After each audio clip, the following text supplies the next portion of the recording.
From a pharmacy perspective, monitoring, there are legitimate reasons why kids might need an opioid pain medication.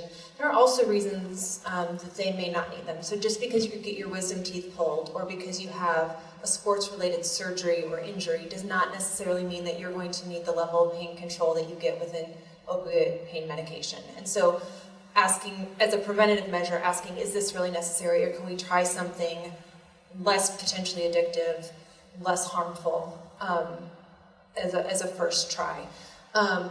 If there are those medications that are needed, and sometimes they are, keeping close track on those. And so maybe that's saying, I know you can manage ibuprofen or something else, but this, I'm going to be giving you the doses, or I'm only going to leave you the doses, so maybe I'm not going to be here, I'm only going to leave you the doses for when you're here.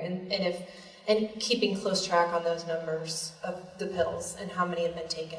And then if you have chronic pain issues or other medicines that are in the house, keeping track of those pill counts as well, so that you can see very quickly, oh, there's 1 or 2 doses missing that shouldn't be missing.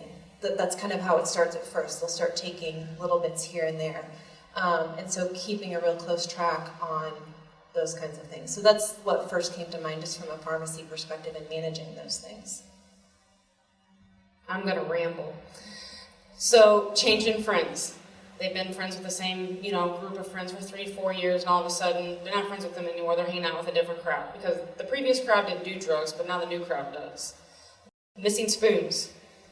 They use spoons to liquefy heroin to inject. Spoons, believe it or not, you hear more often than not from parents that have kids that use. Shoelaces. They don't have shoelaces in their shoes anymore because they're tying around their arms to inject. You used to eat dinner all the time at 5 o'clock as a family. You always eat dinner. All of a sudden, you have a child that's making excuses not to be there. Oh, I'm staying late at school. What are they involved in?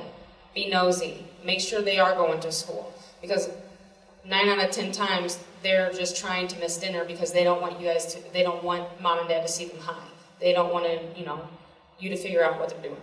So they'll change their whole lifestyle eventually. But these are just little things that, you may see that lead them to it.